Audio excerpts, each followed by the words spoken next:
Buen día.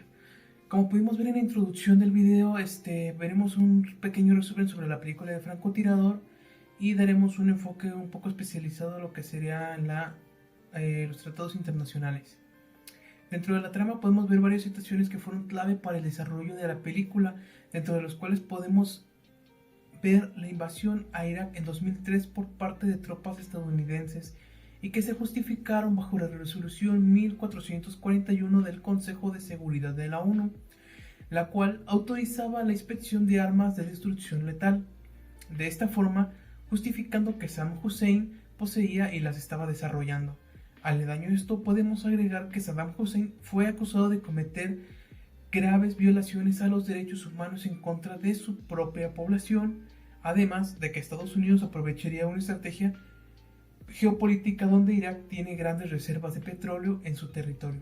Así que debido a esta oportunidad, Estados Unidos vería la forma de cambiar el panorama a su favor. Dentro del transcurso de la película podemos ver la violación a la Carta de las Naciones Unidas, ya que la invasión de Irak se llevó a cabo sin una resolución completa del Consejo de Seguridad de la ONU.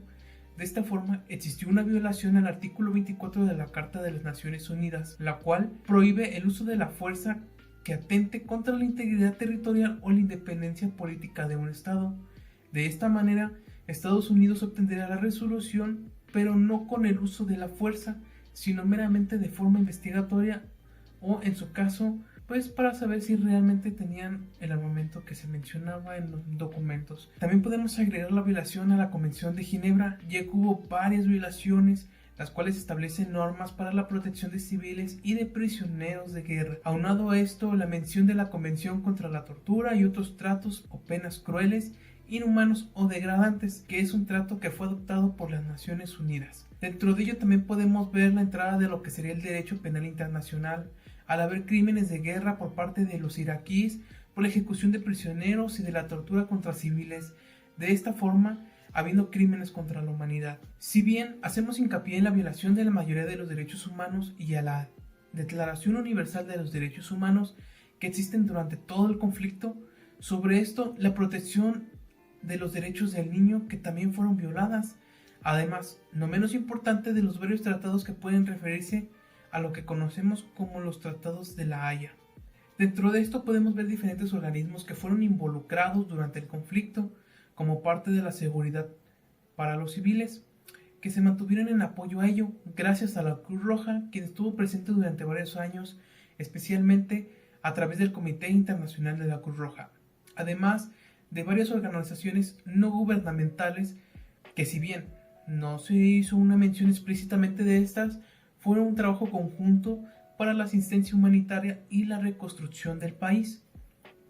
Para concluir, el respeto internacional es una forma de convivencia pacífica entre los estados para tener una evolución conjunta y que cada uno permanezca con su estado como es. Sin embargo, es un concepto un poco difícil de manejar, ya que lleva implícitas varias formas que los demás no podemos entender, tal vez un poco extensas. Es una forma de respeto entre estados, incluso a veces sin un acuerdo previo o propio, pero es difícil de saber cómo proceden después. Si bien la soberanía de cada país es reconocida y protegida por el derecho internacional, esta misma permite a los propios países la toma de decisiones para el desarrollo del modelo de cada estado. Si alteramos este tipo de evoluciones, podríamos crear un estancamiento social y político dentro del mismo estado.